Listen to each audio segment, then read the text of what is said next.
Hi everyone, welcome to ExamRevision's Junior Cycle English Tips and Tricks for 2026. Today I'm going to show you some practical tips and tricks that will genuinely help you boost your grades. Today's goal is not to revise any content, but just to improve your exam technique, the timing and the way that you answer your questions. First of all, it's really important that we understand the exam. So in total, it is worth 180 marks. The sections and their marks can vary slightly year by year, but they usually stay somewhat consistent and somewhat familiar. The really important thing to remember is that each exam has its own theme. The theme appears on page 1 and can show up in multiple questions. A very strong student will mention the theme naturally in their answers to show a deeper understanding of the paper and what's been asked of them. So generally what to expect, there'll be a reading section which will have your comprehension and your text analysis. That's where you really show off what you can understand and how you can apply your understanding to the questions. Your functional writings, that's writing like speeches, emails, articles, etc. Extended writings, so that could be either creative essays or personal essays. And the best tip I have for you is just to continue practicing with your past papers. You can do this at ExamRevision. When you open the exam, the first thing you're going to do is identify the theme. It will be written, like you can see there in my screenshot, the theme of this examination paper is perception. It will be immediately on page 1, just before you'll see the timing and your general structure of how your exam will be laid out that year. What you need to do once you've read the theme is think of ways and look for ways that it could connect with characters, it could connect with events, it could connect with writing tasks that are in the paper. So timing. Timing is one of the biggest challenges for junior cycle English. You have 120 minutes in total, so use your first 5 minutes wisely to plan how you're going to divide your time. The paper will give you some sort of guidance on what way you should allocate your time. Now obviously that will vary person by person because it could take some person longer to do question A, where it could take another person 15 minutes only to do question A.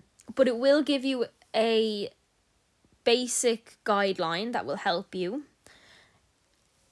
Use the timing guidelines on the paper to your best advantage. Highlight the timing so you don't lose track and lose too much time on one section and miss out on another section and lose those marks. Students often lose marks by running out of time, so that's why timing is super important for your junior cycle English. Now, a timing plan. So I have a picture there, that's also from last year's junior cycle.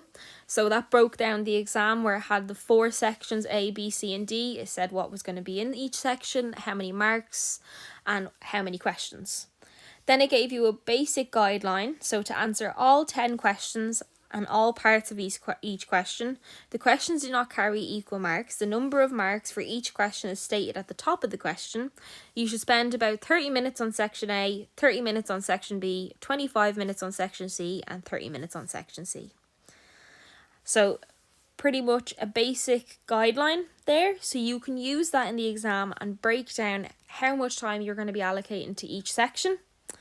It keeps you moving, it ensures that you answer every question and you don't miss marks by not answering. There are a few mistakes that come up again and again. Students often spend too long on one question, fail to finish the paper, or only answer part of what is being asked. For example, if a question asks 2 points, some students will only give 1. So always stop and ask yourself, how many things am I being asked to do here? That small check can save a lot of marks. One of the best structures you can use for your junior cycle is the PI method. Maybe you know PQE, maybe you know the 3 ups, whichever way you've been taught how to answer your questions, make sure you are using that through your exams. So generally you make your point, you illustrate it by using a quote or an example, and then you develop your point, you explain. So an example of this, the writer uses emotive language, that's the point, such as where the emotive language is seen, which makes the reader feel what that did then. Every paragraph should follow this sort of flow and this structure. This way, your answers will be clearer and stronger. Some distinction tips. To get higher marks, don't just describe what is there, analyse it. Always use a quote and explain what effect it has had. A weak answer might say the language is strong, but a much better answer says exactly what word or phrase is effective, explains how it affects the reader. That explanation is what lifts the answer from the average to excellent.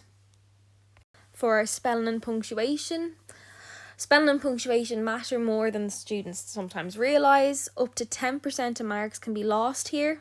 An occasional mistake is fine, don't be sweating about that, but repeated errors can cost you.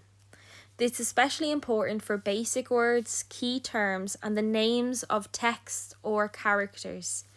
If you have a minute at the end, it's worth doing a quick check over everything if possible. So for your study text, make sure you know key scenes and moments well.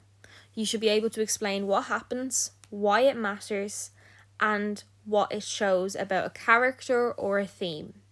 If you can picture those scenes very clearly in your mind, it becomes much easier to write about, and then your answers become more detailed and more confident. A strong key scene usually does at least one of these things. It develops the story, shows an important theme, reveals character, or creates emotion. Think about confrontations. Think about major decisions that were being made throughout your plays, your text, your novels. Think about the turning points. It's much better to know a few scenes that you know inside out like the back of your hand than knowing a lot of scenes very vaguely. Make sure you're studying in and focusing in on specific scenes and honestly just knowing them like the back of your hand. With Shakespeare, you can refer to film versions, but remember that the marks are going for your knowledge of the original play. So if the film helps your understanding, that's amazing. Just make sure you're not including it as a part of your studied text. You can refer back to the film to have a visualization of some key moments from the text, or to maybe listen to the dialogue or see the characters visually, but make sure you're only writing about the original play. During the exam, highlight the keywords in each question, break the question into parts, and plan briefly before you start writing. For example, if the question says describe and explain, then you must do both. Missing one of these parts of the question means you're not fully answering the question and you're going to miss and lose out on marks. A few seconds spent planning can make your answer much more focused. When you're writing your answers, keep your sentences clear and focused. Start a new paragraph for each point and back up every point with evidence. Try to avoid long rambling sentences or repeating the same idea in different ways. Clarity makes your answer easier for the examiner to reward. So make sure you're being clear. Don't just go on a big long ramble about Shakespeare or a big long ramble about the movie you watched. Make sure you're being clear and concise. Your presentation then. That does matter when it comes to the exam. Make sure you're trying your best to write as neatly as possible in black or blue pen. Label your questions clearly and use extra pages properly if needed. Always include the question number, section, and part. For example, part A or B. If the examiner can't follow your work easily, you may lose marks unnecessarily. So then, looking ahead to 2026, recent papers have focused a lot on real life topics, student opinions, and understanding plus analysis rather than memorization. So that means the exam is really testing how well you think and express your ideas, not just how much you remember. So for the types of questions you'll expect, you're probably going to be asked a question on tone, on language techniques, and the effect that these have on the reader. A distinction level answer will always explain how language works and how it influences the reader. That explanation is essential. The most likely sort of function writing options are speech, article, and email. These come up quite often. Likely topics include like maybe social media influence, mental health, pressure, school life, education, technology, AI. So these are definitely areas worth practicing in advance. For study texts, the most likely areas are character, theme, and key moments. You should prepare examples and evidence for each of these because they come up regularly and give you lots of opportunities to show your knowledge off. Another way you can test your knowledge is with ExamRevision. So I'm just going to take a few minutes just to talk about ExamRevision and what we offer. So I'm going to talk about the complete ExamRevision package. And what we offer is hundreds of bite-sized tutorial videos that makes learning easier for students. We also are offering a 40% discount code if you see a link below. So what the complete revision package gets you with ExamRevision, you get on-demand video tutorial grinds 24/7 for an entire subject. This includes bite-sized video tutorial grinds, PowerPoint presentations, H1/distinction notes, exam questions, all marking schemes, quizzes, exam paper solutions, and it's used on smart adaptable technology that will benefit student learning.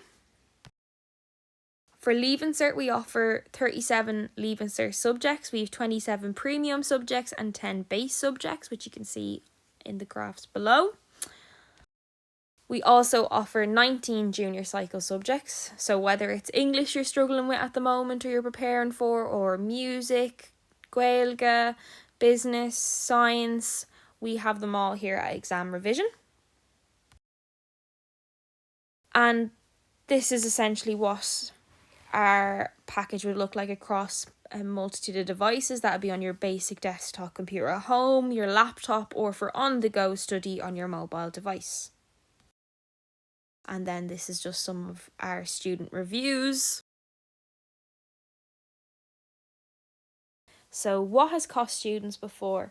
So recent exams have sometimes surprised students with unexpected question styles, new wording, especially in story questions and strong timing pressure. So predictions are helpful, but also don't rely too heavily on them. Solid preparation is safer than trying to guess what's going to come up on the paper. Now, final distinction rule. So if you want to get a distinction, remember this rule. Answer the full question, use evidence, and explain clearly. Keep asking yourself, how does this work and why does it matter? That is exactly what the examiners reward most. So then some general advice. Revise the basics, practice exam questions, read the questions carefully, stay relevant to the question, and reference throughout. Don't summarise, make sure you're analysing. An order of answering the question, there's no particular order. You have to answer the question. You can do whichever way you want.